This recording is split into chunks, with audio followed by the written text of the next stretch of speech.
Hi, good morning. Highway ലോക്സിൻ്റെ ഏറ്റവും പുതിയ വീഡിയോയിലേക്ക് എല്ലാവർക്കും സ്വാഗതം. നമ്മൾ ഇന്നലെ പ്രോമിസ് ചെയ്ത പോലെ ഉണ്ടല്ലോ, നമുക്ക് മറ്റേ ആ ക്വസ്റ്റ്യൻ ആൻസർ സെഷൻ നടത്താൻ പറ്റിയില്ല. കാരണം എന്താണെന്ന് വെച്ച് കഴിഞ്ഞാൽ ഉണ്ടല്ലോ, ഉറക്കക്ഷീണം കാരണം അങ്ങ് പ്രാന്തായി പോയി. ഒരു ഞാൻ കയറി അങ്ങ് കിടന്നു. അപ്പോൾ ആ വിശേഷങ്ങളെല്ലാം നമുക്ക് ഇന്ന് പറഞ്ഞുകൊണ്ട് നമ്മുടെ യാത്ര കണ്ടിന്യൂ ചെയ്യാം.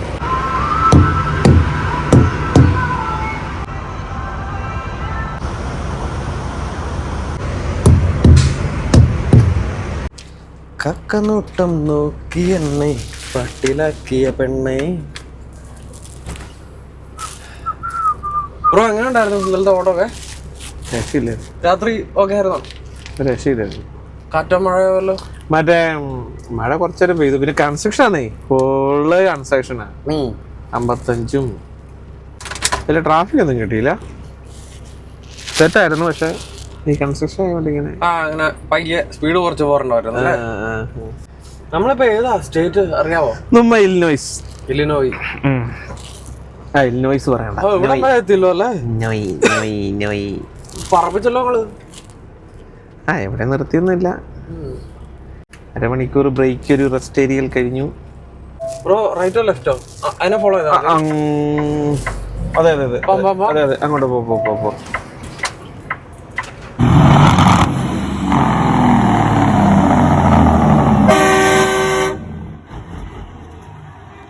ബ്രോ, ഞാൻ പറയാൻ മറന്നുപോയായിരുന്നു. എന്നാ ബ്രോ? നമ്മുടെ 2-3 ഫ്രണ്ട്സ് വിളിച്ചപ്പോ ഓർത്തെ, നമുക്ക് എല്ലാവർക്കും അറിയാവുന്ന കാര്യമാണ്, ഇപ്പൊ സേഫ്റ്റി വീക്ക് ആണ്.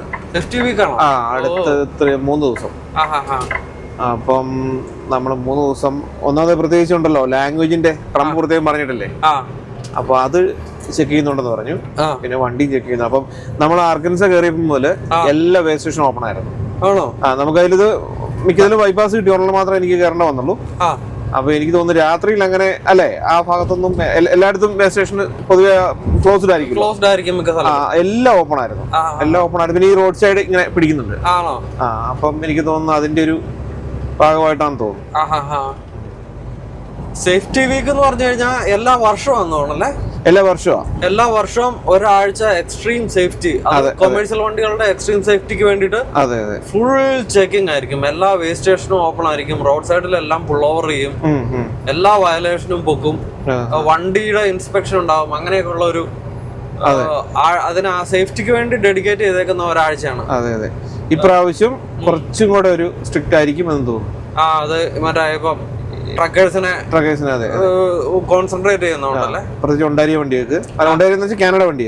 കാനഡ വണ്ടികൾക്ക് അല്ല. അത് മാത്രല്ല ബ്രോ, മറ്റവരെയും പിടിക്കുന്നുണ്ട്. കാരണം ഈ മെക്സിക്കൻസ് ഒക്കെ ഇഷ്ടം പോലെ ഇവിടെ ഓടിക്കുന്നുണ്ടല്ലോ, ഇംഗ്ലീഷ് അറിയാൻ പാടില്ലാണ്ട്. കാരണം ഇന്നും ഉണ്ടായിരുന്നു മറ്റേ ഐസ് ഉണ്ടല്ലോ, മറ്റേ ഇമിഗ്രേഷന്റെ ഇത് നോക്കണവര്, അവര് പിടിച്ചവര് ഈ ക്രിമിനൽസും പരിപാടികളൊക്കെ ആയിട്ടുള്ള ഇത്ര പേരുണ്ടായിരുന്നു പറഞ്ഞ് കഴിഞ്ഞ ദിവസം ഇന്നലെ മറ്റേ സോഷ്യൽ മീഡിയ ഒക്കെ ഉണ്ടായിരുന്നു.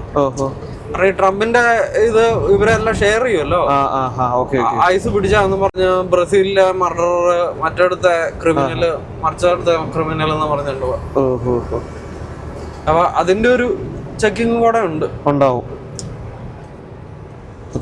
ഓർക്കുന്നുണ്ടോ കഴിഞ്ഞ ട്രിപ്പില് നമ്മളെ ഇന്ത്യാനെ പുൾ ഓവർ ചെയ്തിട്ട്? അന്ന് ആ പുള്ളി ചോദ്യങ്ങൾ തിരിച്ചും മറിച്ചു വിട്ട് എന്നോട് ചോദിച്ചോണ്ടിരിക്കുകയായിരുന്നു. ഞാൻ ആ സമയത്ത് കേൾക്കുന്നുണ്ടായിരുന്നല്ലോ. കാരണം അത് പുള്ളി നമ്മളോട് ചോദിച്ച ചോദ്യം തന്നെ തിരിച്ചും മറിച്ചും ചോദിക്കണ കേട്ടപ്പോ എനിക്ക് മനസ്സിലായത് പുള്ളി ലാംഗ്വേജ് അഡ്ജസ്റ്റ് ചെയ്തോണ്ടിരിക്കുക.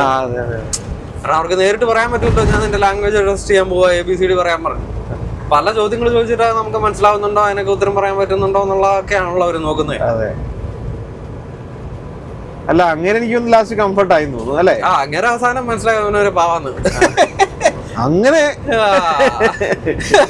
അല്ല ബ്രോ, നോക്കൂ, അല്ലല്ല വേറെ ആരും ഇതുപോലെ പറയില്ലല്ലോ. ഞാൻ ഗതികെട്ടിട്ട് പറയാം, എന്റെ പൊന്ന് സാറേ, എനിക്ക് നല്ല ലാംഗ്വേജ് അല്ലേ പറഞ്ഞ. അപ്പൊ പിന്നെ അവർക്ക് അതിനകത്തേ വേറൊരു കാര്യം എന്ന് പറഞ്ഞാ പുള്ളി നോക്കുമ്പോ ആരേലും അവരോട് ഇങ്ങനെ തർക്കിക്കും ബ്രോ.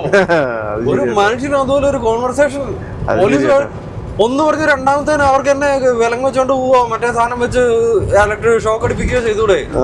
അങ്ങനെയല്ലേ അവര് ചെയ്യണേ. അതെ, പണ്ട് നമ്മൾ ELC എന്നൊക്കെ പറഞ്ഞേക്കുന്നത് അങ്ങനെയാ. അവരെന്ത് പറഞ്ഞ, കാരണം അവർ ക്യാമറ ഉണ്ട് ഫ്രണ്ടില്. ക്യാമറ മാത്രമല്ല, അവർക്ക് അതിനുള്ള അധികാരം ഉണ്ടല്ലോ. അവരോട് മറ്റേ അവരുടെ ഡ്യൂട്ടിനെ തടസ്സപ്പെടുത്തുക, അല്ല തർക്കിക്കുക എന്നൊക്കെ പറഞ്ഞിട്ടുണ്ടായി. അതുകൊണ്ടാ ഞാൻ തുടക്കത്തിൽ പറഞ്ഞു, സാർ പ്ലീസ് ആർഗ്യൂ ചെയ്യുമെന്ന് വിചാരിക്കില്ല. എന്റെ ഗതികേട് കൊണ്ട് ഞാൻ പറയുക, എന്റെ കാര്യം പറയാൻ വേറെ ആരുമില്ല. അപ്പൊ എന്തായാലും നമുക്ക് മറ്റേ ലാംഗ്വേജിന്റെ ഒരു ടെസ്റ്റ് കഴിഞ്ഞ ആഴ്ച നടന്നു എന്ന് പറയായിരുന്നു. പാസ്സായി.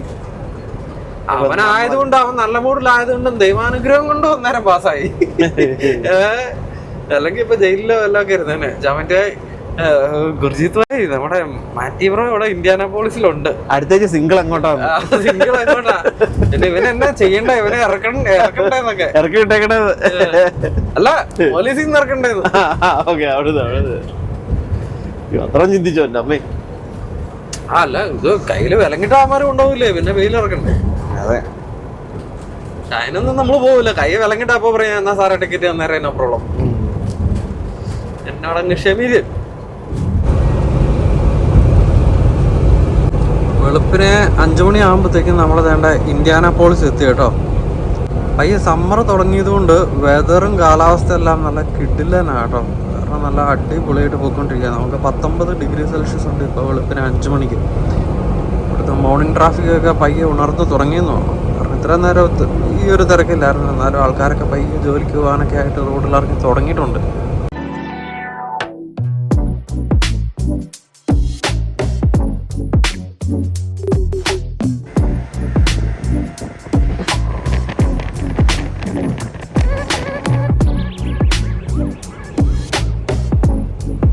കനേഡിയൻ റിയൽ എസ്റ്റേറ്റ് സംബന്ധമായ എല്ലാവിധ ആവശ്യങ്ങൾക്കും റിയൽറ്റർ അശ്വതി നിലമനയുടെ ഓഫീസുമായിട്ട് നമുക്ക് കോൺടാക്ട് ചെയ്യാം.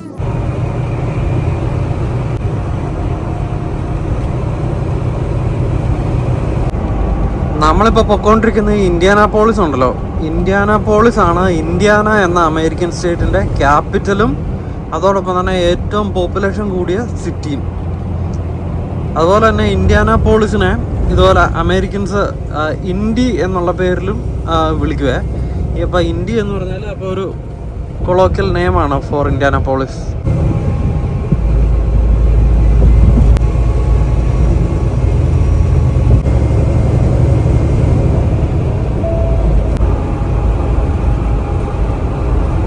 രാവിലെ ഒരു പൈലറ്റിൽ നിർത്തിയ ഷിഫ്റ്റ് മാറിയത്, അതുകൊണ്ട് കാപ്പി എടുക്കാൻ പറ്റില്ല. കാരണം സ്ഥിരമായിട്ട് ലൗസിലെ കാപ്പി കുടിച്ചിട്ട് ആ ഒരു ടേസ്റ്റാണ് ഇഷ്ടമേ. ഒരു ലൗസിൽ നിർത്തിയതാണ് കാപ്പി എടുക്കാൻ വേണ്ടിയിട്ട്. നമുക്ക് കാപ്പി എടുത്തിട്ട് പോവാം.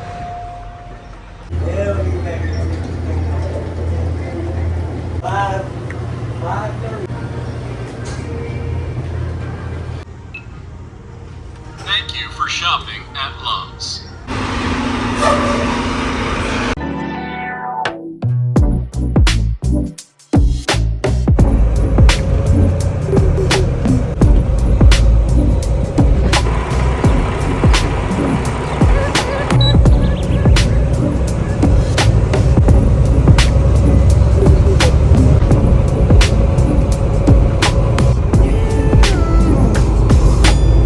അനന്തു കണ്ണൻ എന്ന് പറയുന്ന നമ്മുടെ ഒരു സബ്സ്ക്രൈബർ നമ്മളോട് ചോദിച്ചിട്ടുണ്ടായിരുന്നു, ബ്രോ ഡേ കഴിയുമ്പോൾ ഓരോ ദിവസത്തിൽ കവർ ചെയ്ത കിലോമീറ്റർ വീഡിയോയിൽ ഇൻക്ലൂഡ് ചെയ്യാമോ എന്ന്.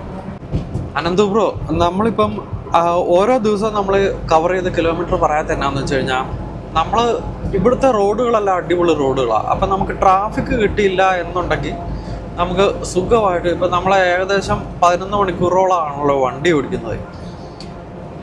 അതായത് ഓൺ ഡ്യൂട്ടി അവോയ്ഡ് ചെയ്തിട്ട്, ഇപ്പം ഫ്യൂലിങ്ങിൻ്റെ ആണെങ്കിലും ബ്രേക്കെല്ലാം മാറ്റി വെച്ച് കഴിഞ്ഞാൽ സുഖമായിട്ട് നമ്മളൊരു 11 മണിക്കൂറോളം വണ്ടി ഓടിക്കും. അപ്പം അതിൻ്റെ അകത്ത് 1000 കിലോമീറ്റർ ഫോർ ഷോർ നമ്മൾ കവർ ചെയ്യും. അതായത് 1000-ൻ്റെ ഇച്ചിരി വേണേൽ അപ്പുറത്തോട്ടോ അല്ല ഇച്ചിരി ഇപ്പുറത്തോട്ടോ, ഇച്ചിരി ട്രാഫിക്കൊക്കെ കിട്ടി, എവിടെയെങ്കിലുമൊക്കെ ഡിലേ കിട്ടി, കൺസ്ട്രക്ഷൻ്റെ സ്പീഡ് കുറവ്, അങ്ങനെയുള്ള കാര്യങ്ങളൊക്കെ വന്നു കഴിഞ്ഞാൽ നമ്മളൊരു 900+. അതേസമയം നമുക്ക് റോഡിൽ ബ്ലോക്ക് ഒന്നും ഇല്ലാത്തൊരു സാഹചര്യത്തിൽ കൂടെ നമ്മൾ പോകുന്നതെന്നുണ്ടെങ്കിൽ നമുക്ക് ഒരു 1000+ കവർ ചെയ്യും. അപ്പം ആവറേജ് എടുത്തു കഴിഞ്ഞാൽ 1000 എന്ന് തന്നെ നമുക്ക് പറയാം. അപ്പം നമ്മളെ ഏറ്റവും കൂടുതൽ ഒരു ഷിഫ്റ്റിൽ കവർ ചെയ്തേക്കുന്ന ഡിസ്റ്റൻസ് എന്ന് പറഞ്ഞു കഴിഞ്ഞാൽ ഏകദേശം 1120 ആ റേഞ്ചിൽ തന്നെ നമ്മുടെ അർജുൻഭായിയാണ് കവർ ചെയ്തേക്കുന്നത്. അതായത് നമ്മുടെ ഷിഫ്റ്റുകൾ എന്ന് പറയുന്നത് വെളുപ്പിന് 3 തൊട്ട് ഉച്ച കഴിഞ്ഞ് 3 മണി വരെ ഞാനും, ഉച്ച കഴിഞ്ഞ് 3 തൊട്ട് വൈകുന്നേരം 3 മണി വരെ നമ്മുടെ കോ ഡ്രൈവറും ആയിരിക്കുമല്ലോ ഓടിക്കുന്നത്. അപ്പം ആ ഒരു 12 മണിക്കൂർ സ്പാനിൻ്റെ അകത്ത് നമ്മുടെ ഒരു അരമണിക്കൂർ ബ്രേക്ക്, അരമണിക്കൂർ എന്ന് പറഞ്ഞാൽ എക്സാക്റ്റ് അരയൊന്നും അല്ല കേട്ടോ, ചിലപ്പോൾ ഒരു 3/4 മണിക്കൂർ നമ്മൾ പുഷപ്പൊക്കെ എടുത്ത് കാപ്പിയൊക്കെ മേടിച്ച് വാഷ്റൂമൊക്കെ ഉപയോഗിച്ച് വരാൻ വേണ്ടിയിട്ട്, നമുക്ക് ഫുഡൊക്കെ കഴിച്ച് വരാൻ വേണ്ടിയിട്ട് നമുക്ക് ചിലപ്പോൾ ഒരു 3/4 മണിക്കൂറൊക്കെ എടുക്കും. അതിൻ്റെ ഇടയിൽ ചിലപ്പോൾ ഫ്യൂലിംഗ് ഉണ്ടാവും, അങ്ങനെയുള്ള കാര്യങ്ങളെല്ലാം. തന്നെയല്ല, നമ്മളൊരു ട്രിപ്പ് പ്ലാൻ ചെയ്യുമ്പോഴത്തേക്കും നമ്മളെപ്പോഴും ആ ഒരു ഡെസ്റ്റിനേഷനിലേക്കുള്ള ടോട്ടൽ ഡിസ്റ്റൻസ് നമ്മൾ എടുത്തിട്ട് അതിൻ്റെ അകത്ത് എത്ര ആയിരങ്ങളുണ്ടെന്നുള്ള രീതിയിലായിരിക്കും നമ്മൾ ഷിഫ്റ്റ് കവർ ചെയ്യുന്നത്. അപ്പം അതുകൊണ്ട് തന്നെ ഓരോ ഷിഫ്റ്റും കവർ ചെയ്യുമ്പോൾ ഒരു ഏകദേശം 1000 എന്നുള്ളത് അണ്ടർസ്റ്റുഡ് ആയതുകൊണ്ടാണ് നമ്മൾ ഓരോ ദിവസവും ഇത്രയാണ് കിലോമീറ്റർ കവർ ചെയ്തതെന്നുള്ളത് നമ്മൾ കാണിക്കാത്ത കേട്ടോ. കാരണം ഈ total Canada and USA infrastructure, റോഡിൻ്റെ ഹൈവേയുടെ എല്ലാം ഗുണനിലവാരം ഏകദേശം ഒരുപോലെ തന്നെയാണ്. നമുക്ക് എങ്ങനെയൊക്കെ പോയാലും നമുക്കിപ്പം ഒരു ഏകദേശം 1000-നടുത്ത് നമ്മുടെ ഒരു 12 മണിക്കൂർ ഷിഫ്റ്റ് കവർ ചെയ്യാൻ പറ്റും.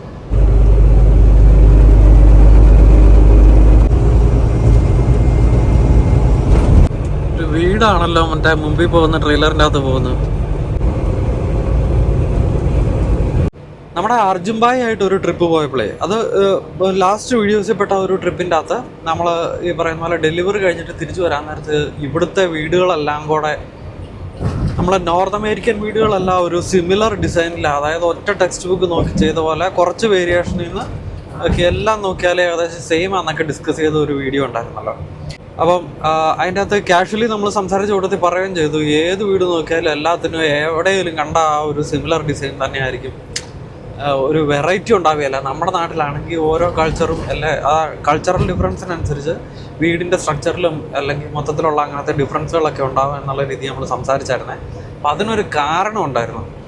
ആ കാരണം അതായത് ഈ നോർത്ത് അമേരിക്കയിലെ വീടുകളെല്ലാം ഒരുപോലെ ഇരിക്കാൻ വേണ്ടിയിട്ടുള്ള ഒരു കാരണം അത് നമുക്കറിയത്തില്ലായിരുന്നു. നമ്മുടെ അടിപൊളി നമ്മളെ കമൻ്റൊക്കെ ഇട്ട് സപ്പോർട്ട് ചെയ്യുന്ന ഒരു സബ്സ്ക്രൈബർ നമുക്ക് അതിൻ്റെ ഡീറ്റെയിൽസ് അയച്ചിട്ടുണ്ട്. എനിക്ക് തോന്നുന്നു പുള്ളി വല്ല എഞ്ചിനീയറിംഗ് ബാക്ക്ഗ്രൗണ്ടിലൊക്കെ ആയിരിക്കാം, അല്ലെ ആർക്കിടെക്ചർ ബാക്ക്ഗ്രൗണ്ടിലുള്ള ഒരാളായിരിക്കാം. അതിൻ്റെ ഡീറ്റെയിൽ എന്തായാലും പുള്ളി നമുക്ക് അയച്ചു തന്ന് വായിക്കാം.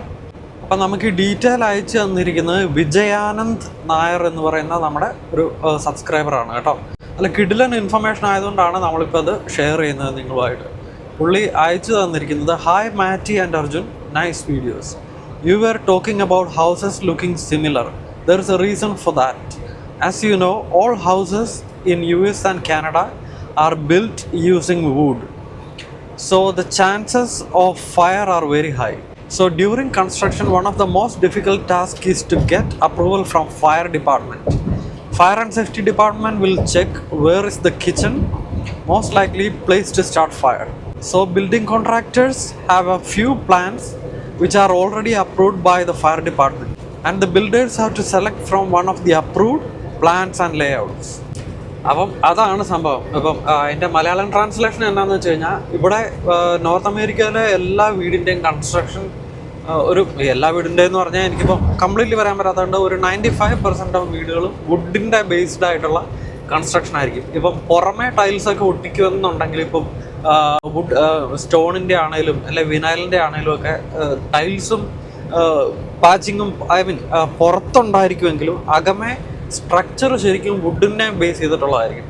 അപ്പം അതിൻ്റെ കാരണം എന്താണെന്ന് വെച്ച് കഴിഞ്ഞാൽ, മെയിൻലി ഇതിനു മുമ്പ് നമ്മൾ മറ്റ് ചില വീഡിയോസിൽ പറഞ്ഞിട്ടുണ്ട്, ഇപ്പം എക്സ്ട്രീം കോൾഡും അല്ലെങ്കിൽ സമ്മറിൽ നല്ല ഹീറ്റും വരുന്ന ഒരു സ്ഥലമാണ്, പ്രത്യേകിച്ച് കോൾഡ് വരുന്ന ഒരു സ്ഥലമാണ് നോർത്ത് അമേരിക്ക. അപ്പം വുഡിൻ്റെ സ്ട്രക്ചർ ആകുമ്പോഴത്തേക്കും ഇതിന് ഒരു സിംഗിൾ പീസ് ഓഫ് വുഡല്ല, അത് ഒരു എന്നാ പറയുന്നത്, ഇങ്ങനത്തെ ഒരു നമ്മൾ ബ്രിക്ക് പോലെ 2 ലെയേഴ്സ് ഓഫ് വുഡ് ഉണ്ടായിട്ട് അതിൻ്റെ ഇടയിൽ ഇൻസുലേഷനും കാര്യങ്ങളും എല്ലാം വെച്ചിട്ടുള്ള കോംപ്ലിക്കേഷൻ ഡിസൈൻസ് ആണ് ആ ഒരു സംഭവം. അപ്പം ഈ തണുപ്പിനെ അതിശക്തമായിട്ട് പ്രതിരോധിക്കാൻ ഈ ഒരു ഡബിൾ ടൈപ്പ് ഓഫ് ഇത് ഹെൽപ്പ് ചെയ്യുവേ. അപ്പോൾ ബേസിക്കലി വുഡ് കൊണ്ടുള്ള സ്ട്രക്ചർ ആയതുകൊണ്ട് തന്നെ ഫയർ പിടിക്കാൻ വേണ്ടിയിട്ടുള്ള കാരണം ഒത്തിരി കൂടുതലായിരിക്കും വീടുകൾക്കെല്ലാം. ഫയർ പ്രിവെൻഷൻ്റെ ഭാഗമായിട്ട് ഗവൺമെൻറ്റിൻ്റെ ഭാഗമായിട്ടുള്ള ഫയർ ഡിപ്പാർട്ട്മെൻറ്റ് ഓൾറെഡി അപ്രൂവ് ചെയ്ത് വെച്ചിരിക്കുന്ന കുറേ ലേഔട്ട്സും കാര്യങ്ങളും ഉണ്ട്. ഇപ്പോൾ വീട് ബിൽഡ് ചെയ്യാൻ വേണ്ടിയിട്ട് അതിൻ്റെ കുറച്ച് ഡിസൈൻസും ലേഔട്ട്സും. അപ്പോൾ അതിൽ നിന്ന് ഏതെങ്കിലും ഒരു സാധനം ചൂസ് ചെയ്തിട്ട് ഇവർക്ക് പണിയാൻ പറ്റുള്ളൂ. നമ്മുടെ സ്വന്തം ഇഷ്ടമുള്ള ഡിസൈനിൽ വീട് പണിത് കഴിഞ്ഞാൽ അതിന് പ്രശ്നം എന്താണെന്ന് വെച്ച് കഴിഞ്ഞാൽ ഗവൺമെൻറ്റിൽ നിന്ന് അപ്രൂവ് കിട്ടില്ല, സിറ്റി അപ്രൂവ് ആവില്ല, അങ്ങനത്തെ ഒത്തിരി പ്രശ്നങ്ങളുണ്ടാകും. അപ്പോൾ വീടിൻ്റെ രജിസ്ട്രേഷനും കാര്യങ്ങളൊന്നും വരികയില്ല. അപ്പോൾ അതുകൊണ്ട് ഈ സെലക്റ്റഡ് മോഡൽസിൽ നിന്ന് മാത്രമേ എപ്പോഴും മിക്ക ബിൽഡേഴ്സും ചൂസ് ചെയ്യുള്ളൂ. അല്ലാന്നുണ്ടെങ്കിൽ ഒത്തിരി റെഡ് ടൈപ്പിസം അപ്രൂവലിന് പ്രശ്നങ്ങളൊക്കെ ഉള്ളതുകൊണ്ട് വലിയ കോംപ്ലിക്കേഷൻസ് ആയിരിക്കും. അതുകൊണ്ടാണ് അപ്പം ഇങ്ങനെ ഓൾറെഡി അപ്രൂവ് ചെയ്തിട്ടിരിക്കുന്ന ചില മോഡൽസും ലേഔട്ട്സും വളരെ ലിമിറ്റഡ് ആയിരിക്കും. അതുകൊണ്ട് അർജുൻഭായി എന്ന കാഷ്വലായിട്ട് പറഞ്ഞ പോലെ തന്നെ ഒരു പുസ്തകം നോക്കി പണിത പോലത്തെ വീടുകളാണ് ഇവിടെ എന്ന് പറഞ്ഞില്ലേ, അപ്പോൾ അതുപോലെ ആ ഒരു ബ്രോഷറെ നോക്കി അതിൽ നിന്നൊരു സെലക്റ്റഡ് ലേഔട്ട്സ് ആയിരിക്കാം ഇവിടുത്തെ ആൾക്കാരെല്ലാം ചൂസ് ചെയ്യുന്നത്, ബിൽഡേഴ്സ് എല്ലാം ചൂസ് ചെയ്യുന്നത്. അതുകൊണ്ടാണ് ഇവിടുത്തെ വീടുകളെല്ലാം മിക്കതും ഒരേ അച്ചീവ് വാർത്ത പോലെ ഇരിക്കുന്നത് എന്നാണ് പുള്ളി പറഞ്ഞത്. അപ്പോൾ വിജയാനന്ദ് നായർ എന്ന നമ്മുടെ family member, thank you so much. നമ്മളത്രയും നല്ലൊരു, കാരണം വെച്ചാൽ ഇത് ആ ഒരു സംഭവം നമുക്കും അറിയത്തില്ലായിരുന്നു. അപ്പോൾ ആ കമൻറ്റിൻ്റെ മറുപടി ആയിട്ട് ഞാൻ ബ്രോയോടും ചോദിച്ചായിരുന്നു, അപ്പോൾ ഈ കണ്ടെയ്നർ ഹോംസും മറ്റ് റിലേറ്റഡ് ആയിട്ടുള്ള ഹോംസും ഒക്കെ എന്നുള്ള രീതിയിൽ ചില സ്ഥലത്ത് അഡ്വർടൈസ്മെൻറ്റുകളും കാര്യങ്ങളൊക്കെ കാണാമല്ലോ, അപ്പോൾ അതിൻ്റെ ഡീറ്റെയിൽ എന്നാന്ന് ഞാൻ ചോദിച്ചായിരുന്നു. അപ്പം അതിനും പുള്ളി ഈ പറഞ്ഞ പോലെ ചില സെലക്റ്റഡ് വേ ഓഫ് മേക്കിങ്ങും ലേഔട്ട്സും ഗവൺമെൻറ് ഓൾറെഡി അപ്രൂവ് ചെയ്തിട്ടുണ്ട്. സിമിലർലി തന്നെ അതിൽ നിന്നും ഒരു സെലക്ഷനാണ് എടുക്കുന്നത് എന്നാണ് പറഞ്ഞത്. എന്തായാലും അത് നമുക്കൊരു കിഡിലൻ ഇൻഫർമേഷൻ ആയിരുന്നു കേട്ടോ.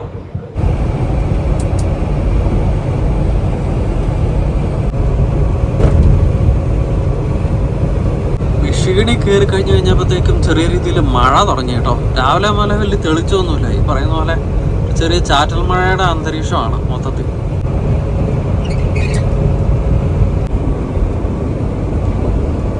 മിഷിഗണി കയറിയപ്പോൾ തന്നെ മിഷിഗണിൻ്റെ ഒരു സ്കെയിൽ വന്നത് നമുക്കിപ്പോൾ ബൈപ്പാസ് കിട്ടിയ നമ്മുടെ ELDക്കകത്ത് ഓരോരോ സ്കെയിൽ വരുന്നതും അല്ലെങ്കിൽ മറ്റ് പല വാർണിങ്സും ഉണ്ടല്ലോ, അതിൻ്റെ എല്ലാം ഈ പറയുന്ന പോലെ നോട്ടിഫിക്കേഷൻസ് നമുക്ക് വരുവേം. ഇപ്പോൾ ബൈപ്പാസ് ആണെങ്കിൽ ബൈപ്പാസ് അല്ല, സ്കെയിലിൽ കയറണമെങ്കിൽ കയറണം, അങ്ങനെയുള്ള കാര്യങ്ങളെല്ലാം നമുക്ക് ELDക്കകത്ത് കാണിക്കും കേട്ടോ. എന്ന് പറഞ്ഞു കഴിഞ്ഞാൽ പല കാര്യങ്ങളും നമ്മൾ ഇപ്പോഴത്തെ നമ്മുടെ വീഡിയോകളിൽ കാഷ്വലായിട്ട് പറഞ്ഞു പോകാൻ കാരണം എന്നാന്ന് വെച്ച് കഴിഞ്ഞാൽ ഇപ്പം നമ്മൾ ഏകദേശം 190+ വീഡിയോസായി. അപ്പം നമ്മുടെ പല വീഡിയോകളിൽ ഈ എക്സ്പ്ലനേഷൻസ് ഇനീഷ്യൽ സ്റ്റേജിൽ നമ്മളിതെല്ലാം ഡീറ്റെയിൽ ആയിട്ട് പറഞ്ഞിട്ടുള്ളത് കൊണ്ട് തന്നെ ഉണ്ടല്ലോ, വീണ്ടും അത് നമ്മൾ പറഞ്ഞിട്ടുള്ളതാണല്ലോ എന്ന് ഓർത്താൽ വളരെ കാഷ്വലായിട്ട് അതങ്ങ് പറഞ്ഞു പോകുന്നത്. അപ്പം ഇപ്പോൾ സംഭവം ഈ ബൈപ്പാസിൻ്റെ കാര്യം ജസ്റ്റ് ഇപ്പോൾ റീസെൻ്റ്ലി വന്നിട്ടുള്ള നമ്മുടെ സബ്സ്ക്രൈബേഴ്സ്, ഫാമിലി മെമ്പേഴ്സും പഴയ വീഡിയോകളൊക്കെ കാണാൻ മറന്നു പോയിട്ടുണ്ടെങ്കിൽ ഇവൻ എന്നാ ഈ പറയണ ബൈപ്പാസോ സ്കെയിലോ എന്നാ ഈ പറഞ്ഞതെന്ന് വെച്ചാൽ മനസ്സിലായില്ല എന്നുണ്ടെങ്കിൽ അതിനൊരു ഉത്തരം എന്നുള്ള രീതിയിൽ പറയാം. ജസ്റ്റ് കാഷ്വലായിട്ട് പെട്ടെന്നൊന്ന് പറഞ്ഞു വിട്ടേക്കാം. സംഭവം വേറെ ഒന്നുമല്ല, നമുക്കിപ്പം നോർത്ത് അമേരിക്കൻ റോഡുകളിൽ വണ്ടി ഓടിച്ചിട്ടുള്ളവർക്കറിയാം, ഇപ്പം ട്രക്കിന് ഇപ്പോൾ വേസ്റ്റ് സ്റ്റേഷൻ അല്ല സ്കെയിൽ എന്ന് പറഞ്ഞ് കാണിച്ചു കഴിയുമ്പോഴത്തേക്കും നമുക്ക് എല്ലാ കൊമേഴ്ഷ്യൽ വണ്ടികളും പ്രത്യേകിച്ച് സെമി ട്രക്സ് എല്ലാം നമ്മൾ കയറി വണ്ടിയുടെ വെയിറ്റ് ചെക്ക് ചെയ്ത് ഇപ്പം അവർ ഡയറക്റ്റ് ചെയ്യുന്ന രീതിയിൽ ഒന്നെങ്കിൽ നമുക്ക് വെയിറ്റ് എല്ലാം ഓക്കെയാണ്, അവർ ഓക്കെ പറയുകയാണെന്നുണ്ടെങ്കിൽ നമുക്ക് തിരിച്ച് റോട്ടിൽ കയറി പോവാം. ഇല്ലാന്നുണ്ടെങ്കിൽ നമ്മളെ ചിലപ്പം ഒരു റാൻഡം ചെക്ക് പോലെ അവർ ഇൻസ്പെക്ഷന് വേണ്ടിയിട്ട് കയറ്റും. അപ്പോൾ അവർ അതിൻ്റെ അകത്ത് നമ്മൾ ഓരോ ട്രക്കും കയറി ചെല്ലുമ്പോഴത്തേക്കും അവരെ നമ്മളെ കാണിക്കാൻ വേണ്ടിയിട്ട് നമ്മുടെ ട്രാഫിക് ലൈറ്റ് പോലെ ആരോസ് കാണിക്കുന്ന സാധനം ഉണ്ടാവും. ഒന്നെങ്കിൽ റോഡിലേക്ക് പ്രൊസീഡ് ചെയ്യാൻ പറഞ്ഞുകൊണ്ടോ, ഇല്ലാന്നുണ്ടെങ്കിൽ പാർക്കിംഗ് ലോട്ടിൽ പോയിട്ട് പേപ്പർ വർക്കുമായിട്ട് അകത്തേക്ക് ഓഫീസിലേക്ക് ചെല്ലാൻ പറഞ്ഞുകൊണ്ടോ. ഇപ്പം റോഡിൽ പോകാൻ പറഞ്ഞാൽ നമുക്ക് മെർജ് ചെയ്താൽ അങ്ങ് പോവാം. അതേസമയം അവർ പറയുക പാർക്ക് ചെയ്തിട്ട് പേപ്പർ വർക്ക് വരാനുള്ള ഇൻസ്ട്രക്ഷനാണ് നമുക്ക് കിട്ടുന്നതെന്നുണ്ടെങ്കിൽ നമുക്ക് വണ്ടി അവിടെ കൊണ്ട് പാർക്ക് ചെയ്തിട്ട് നമ്മുടെ ലോഡിൻ്റെ പേപ്പർ വർക്കും കാര്യങ്ങളും എല്ലാം ആയിട്ട് നമ്മൾ നേരെ ഓഫീസിൻ്റെ അകത്ത് ചെല്ലണം. ഓഫീസിൻ്റെ അകത്ത് ചെന്ന് കഴിയുമ്പോൾ അവർ നമ്മുടെ പേപ്പർ വർക്കും കാര്യങ്ങളും എല്ലാം നോക്കും. വണ്ടിയുടെ ക്ലിയറൻസ് എല്ലാം, പേപ്പർ വർക്കും പെർമിറ്റുകളും എല്ലാം ഉണ്ടോ, ലോഡ് ലീഗലാണോ, നമ്മൾ ലീഗലാണോ, നമ്മുടെ ഡ്രൈവേഴ്സ് ലൈസൻസ് ഉൾപ്പെടെ നമ്മൾ ഈ നോർത്ത് അമേരിക്കയിൽ ലീഗലായിട്ടുള്ളവരാണോ, അങ്ങനെയുള്ള കാര്യങ്ങളെല്ലാം അതെല്ലാം നോക്കി ഓക്കെ ആണെന്നുണ്ടെങ്കിൽ അവരൊന്നെങ്കിൽ പൊക്കോളാൻ പറയും. ഇല്ലാന്നുണ്ടെങ്കിൽ അവർ പറയും ഓക്കെ വണ്ടിയുടെ ഇൻസ്പെക്ഷൻ ചെയ്യണമെന്നാണ്. വണ്ടിയുടെ ഇൻസ്പെക്ഷൻ ചെയ്യാനുണ്ടെന്നാണെങ്കിൽ അത് 3 രീതിയിലുള്ള ഇൻസ്പെക്ഷനാണ്. Level 1, level 2, level 3. ഇതെല്ലാം നമ്മൾ പണ്ട് പറഞ്ഞേക്കണ കാരണം അത് പണ്ട് കണ്ടിട്ടുള്ളവർക്ക് ചിലപ്പോൾ ഒരു റിപ്പീറ്റേഷൻ ആയിരിക്കും, എന്നാലും ഞാൻ വീണ്ടും പറയാം കേട്ടോ. അപ്പോൾ ഈ ലെവൽ 1, ലെവൽ 2, ലെവൽ 3 എന്നുള്ളത് 3 രീതിയിലുള്ള ഇൻസ്പെക്ഷനാണ്. ഈ ലെവൽ 1 എന്നുള്ളതാണ് ഡീറ്റെയിൽ ഇൻസ്പെക്ഷൻ. അതായത് അതിൻ്റെ അകത്ത് നമ്മുടെ വണ്ടിയുടെ എല്ലാ മെക്കാനിക്കൽ കോമ്പണൻസ്, ബ്രേക്കിൻ്റെ അളവ്, നമ്മുടെ വണ്ടിയുടെ വെയർ ആൻഡ് ടയർ, നമ്മുടെ ലോഗ്, 14 ദിവസത്തെ ലോഗ്, അതിലേതെങ്കിലും നമ്മൾ വയലേഷനിൽ ഓടിച്ചിട്ടുണ്ടോ, അതായത് നമ്മുടെ ഡ്രൈവിംഗ് ടൈമിലല്ലേ വണ്ടി ഓടിച്ചിട്ടുള്ളൂ, പ്രോപ്പറായിട്ട് ബ്രേക്കുകളെല്ലാം എടുത്തിട്ടില്ലേ, അങ്ങനെയുള്ള കാര്യങ്ങളെല്ലാം നമ്മൾ ELDക്കകത്തെല്ലാം എൻ്റർ ചെയ്യുമല്ലോ. ആ സാധനങ്ങളെല്ലാം ഒരു 14 ദിവസത്തെ ഇതിൻ്റെ അകത്ത് സ്റ്റോറേജിലുണ്ടാവും. ഇനിയിപ്പോൾ ഇതില്ലെങ്കിൽ നമ്മൾ 14 ദിവസത്തെ പ്രൊഡ്യൂസ് ചെയ്ത് കാണിച്ചാൽ പറ്റും. നമ്മുടെ കയ്യിൽ എപ്പോഴും അതിൻ്റെ ഒരു കളക്ഷൻ ഉണ്ടായിരിക്കണം എന്നുള്ളതാണ് അതിൻ്റെ നിയമം. അപ്പം അത് ചെക്ക് ചെയ്യും. അതോടൊപ്പം തന്നെ വണ്ടിയുടെ ലോഡിൻ്റെയും പേപ്പർ വർക്ക് ഇതെല്ലാം കൂടെ ഉൾപ്പെടുന്നതാണ് ലെവൽ 1. പിന്നെ ലെവൽ 2ഉം ലെവൽ 3ഉം ജസ്റ്റ് അതിൻ്റെ അതിൽ നിന്ന് ഓരോന്ന് കുറച്ച് എന്നുള്ളത്. അപ്പം നമുക്കിപ്പോൾ ബൈപ്പാസ് കിട്ടിയത് എങ്ങനെയാണെന്ന് വെച്ച് കഴിഞ്ഞാൽ വേറെ ഒന്നുമല്ല, നമ്മൾ വണ്ടി ഓടിച്ച് വന്നു കഴിയുമ്പോഴത്തേക്കും ഒരുമാതിരിപ്പെട്ട സ്കെയിലുകളുടെ എല്ലാം പുറത്ത് വെയ് ഇൻ മോഷൻ എന്ന് പറയുന്ന ഒരു സെറ്റപ്പ് ഉണ്ട്. വെയ് ഇൻ മോഷൻ എന്ന് പറഞ്ഞു കഴിഞ്ഞാൽ നമ്മൾ ഇപ്പം ഈ വേസ്റ്റ് സ്റ്റേഷൻ എടുക്കുന്ന ഒരു സമയമാകുമ്പോഴത്തേക്കും അവിടെ റോഡിൽ മാർക്കിംഗ് ഉണ്ടാവും, all trucks keep to right line എന്ന് പറഞ്ഞുകൊണ്ട്. അപ്പം ആ ഒരു റൈറ്റ് ലൈനിൽ നിൽക്കുമ്പോഴത്തേക്ക് നിങ്ങൾ ഇനി പോകുമ്പോൾ ശ്രദ്ധിച്ചാൽ മതി, റോഡിൽ 2-3 പ്ലേറ്റുകൾ ഒരു പ്രത്യേക ഡിസ്റ്റൻസിൽ വെച്ചിട്ടുണ്ടാവും. അപ്പോൾ നമ്മുടെ വണ്ടികൾ ഓടിക്കൊണ്ടിരിക്കുമ്പോൾ തന്നെ അവർക്ക് ആ പ്ലേറ്റിൻ്റെ അകത്ത് വണ്ടിയുടെ വെയിറ്റ് അറിയാൻ പറ്റും. വെയിങ് ഇൻ മോഷൻ, മൂവ് ചെയ്തുകൊണ്ടിരിക്കുന്ന വണ്ടിയുടെ വെയിറ്റ് ചെക്ക് ചെയ്യുന്ന ഒരു സെറ്റപ്പ്. അപ്പം അതോടൊപ്പം തന്നെ അവർക്ക് അവിടെ ആ വണ്ടിയുടെ ഡീറ്റെയിൽസ് എടുക്കാൻ വേണ്ടിയിട്ടും ആ വണ്ടിക്ക് ഇൻസ്ട്രക്ഷൻസ് കൊടുക്കാൻ വേണ്ടിയിട്ടുള്ള ഓരോരോ മെക്കാനിക്കൽ സെറ്റപ്പ് റോഡിൻ്റെ സൈഡിൽ തന്നെ വെച്ചിട്ടുണ്ടാകും. നമ്മൾ ആ പ്ലേറ്റ്സിൻ്റെ മുകളിൽ കൂടെ കടന്നു പോകുമ്പോൾ ഓട്ടോമാറ്റിക്കലി നമ്മുടെ വണ്ടിയുടെ വെയിറ്റ് കിട്ടുകയും അതോടൊപ്പം തന്നെ നമ്മുടെ വണ്ടിയുടെ ഡീറ്റെയിൽസ് ആ മറ്റേ ഇതുവഴി അവർക്ക് കിട്ടുകയും ചെയ്യും. അപ്പോൾ അവർക്കറിയാം ഈ രജിസ്റ്റർ ചെയ്തിരിക്കുന്ന കമ്പനിയുടെ വണ്ടികളെല്ലാം പ്രോപ്പറായിട്ട് നിയമങ്ങളെല്ലാം പാലിച്ചോടുന്ന ഒരു വണ്ടിയാണോ. ഓരോ കമ്പനികൾക്കും ഈ വെയിൻ മോഷൻ്റെ അടിസ്ഥാനമാക്കിയിട്ടും മറ്റ് ക്ലിയറൻസുകളുടെ അടിസ്ഥാനമാക്കിയിട്ടെല്ലാം കോൺസ്റ്റൻ്റ്ലി അവരുടെ മോണിറ്ററിങ്ങിലുള്ള വണ്ടിയാണോ അല്ല കംപ്ലൈൻറ്റുകൾ വരുത്തുന്ന വണ്ടിയാണോ, മിസ്റ്റേക്കുകളും വയലേഷൻസും വരുത്തുന്ന കമ്പനികളാണോ എന്നുള്ളതും, അല്ലെങ്കിൽ ഇത് ഈ റീസെൻ്റ്ലി അങ്ങനെ ഒന്നും വരാത്ത നോർമൽ അടിപൊളിയായിട്ട് ഓപ്പറേറ്റ് ചെയ്യുന്ന കമ്പനിയാണോ എന്നുള്ള ഒക്കെ ഒരു ഗ്രാഫ് അവരുടെ കയ്യിലുണ്ടാവും. അപ്പോൾ അതിനെ അടിസ്ഥാനപ്പെടുത്തി ഇപ്പോൾ വെയിറ്റ് ഓക്കെ ആണെന്നുണ്ടെങ്കിൽ വണ്ടിയുടെ ആ ഒരു ഹിസ്റ്ററി ഓക്കെ ആണെന്നുണ്ടെങ്കിൽ നമുക്ക് ബൈപ്പാസ് കിട്ടും. നമ്മുടെ കമ്പനീനെ സംബന്ധിച്ചിടത്തോളം ഏറ്റവും വലിയ ഗുണം എന്നാന്ന് വെച്ച് കഴിഞ്ഞാൽ ഇതുപോലെ വേസ്റ്റ് സ്റ്റേഷനും സ്കെയിലും വരുമ്പോൾ നമ്മൾ പേടിക്കേണ്ട ഒരു കാര്യമില്ല. കാരണം എന്താണെന്ന് വെച്ചാൽ നമ്മുടെ കമ്പനിയുടെ എല്ലാ എക്വിപ്മെൻറ്റ്സും ഈ പറയുന്ന പോലെ ഒത്തിരി ട്രക്കുകളൊന്നും ഇല്ല നമ്മുടെ കമ്പനിക്ക്. നമ്മുടെ കമ്പനിക്ക് ഏകദേശം 28ഓളം ട്രക്കുകളാണുള്ളത്. ഈ 28ഓളം ട്രക്കുകൾ ഇവരുടെ എല്ലാ ട്രെയിലറുകളും എപ്പോഴും മെക്കാനിക്കലി അടിപൊളി അപ്ഡേറ്റഡ് ആയിരിക്കും. അപ്പോൾ അതുകൊണ്ട് തന്നെ സ്കെയിലിൽ കയറി ലെവൽ 1 ഇൻസ്പെക്ഷനിൽ പോയാൽ നമ്മൾ ഒന്നുകൊണ്ടും പേടിക്കേണ്ട കാര്യമില്ല, നമ്മൾ ക്ലിയർ ആയിരിക്കും. അതോടൊപ്പം തന്നെ ലോഡിൻ്റെ കാര്യത്തിലാണെങ്കിലും അങ്ങനെ ഒരു 99% വയലേഷൻസ് കൂടെ നമ്മൾ പോകാണ്ടാണ് എപ്പോഴും കമ്പനി കരുതുന്നത്. അപ്പോൾ അതുകൊണ്ട് തന്നെ നമ്മുടെ കമ്പനിക്ക് ഒരുമാതിരി എല്ലാ സ്കെയിലുകളിലും ബൈപ്പാസ് ഉണ്ട്. ഇനിയിപ്പം അബദ്ധത്തിൽ ആർക്കെങ്കിലും ഒരു അബദ്ധം പറ്റിയെന്നിരിക്കട്ടെ, എന്നിട്ട് നമുക്ക് എവിടെയെങ്കിലും ഒരു വയലേഷനിൽ നമ്മളെ ഒന്ന് പിടിച്ചു, എന്നാൽ പിന്നെ അടുത്ത ഒരു 2-3 മാസത്തേക്ക് നമ്മുടെ കമ്പനിയുടെ എല്ലാ വണ്ടികളെ ഇൻസ്പെക്ഷന് പിടിക്കും. എന്നിട്ട് പിന്നെ ആ ഒരു വയലേഷൻ്റെ ഹിസ്റ്ററി മാറി നമ്മളൊരു ബെറ്റർ ഇത് കൊണ്ടുവന്നാൽ മാത്രമേ പിന്നീട് നമുക്ക് ബൈപ്പാസ് കിട്ടുള്ളൂ. അപ്പം അതാണ് നമുക്കൊരു സ്കെയിൽ വരുമ്പോഴത്തേക്ക് ഇതിൻ്റെ അകത്ത് ബൈപ്പാസ് കിട്ടുന്നതും അല്ലെങ്കിൽ നമ്മൾ ആ സ്കെയിലിൽ കയറണോ ഇല്ലയോ എന്നുള്ള ഇൻസ്ട്രക്ഷൻ വരുന്നത് കേട്ടോ. ഇപ്പം ഒരുമാതിരിപ്പെട്ട ട്രക്ക് ഡ്രൈവേഴ്സിനെ എല്ലാം സംബന്ധിച്ചിടത്തോളം ഈ പറഞ്ഞ പോലെ പ്രീ പാസ് കിട്ടുന്ന ട്രക്കുകളാണോ അല്ലെ കമ്പനിയാണോ എന്നുള്ള ഒരു നോട്ടം ഡ്രൈവേഴ്സിനെ സംബന്ധിച്ചിടത്തോളം എപ്പോഴും ഉണ്ടാവും. ഒന്ന് ആലോചിച്ച് നോക്കിക്കുക, സ്കെയിലിൽ നമ്മളെ എവിടെയെങ്കിലും പിടിക്കാൻ വേണ്ടി കയറ്റി കഴിഞ്ഞ് കഴിഞ്ഞാൽ അപ്പോൾ കമ്പനി അല്ലല്ലോ, നമ്മളല്ലേ കയറ്റുന്നത്, ഡ്രൈവേഴ്സ് അല്ലേ. അപ്പം എപ്പോഴും ഫോൾട്ട് വരുന്നതോ വയലേഷനിലുള്ള വണ്ടിയാണോ ഓപ്പറേറ്റ് ചെയ്യാൻ പാടില്ലാത്തതാണെന്നുണ്ടെങ്കിൽ ആ ഡ്രൈവേഴ്സിന് കംപ്ലൈൻറ്റ് കിട്ടും. ആ ഡ്രൈവേഴ്സിന് വയലേഷനനുസരിച്ച് ടിക്കറ്റും കിട്ടും.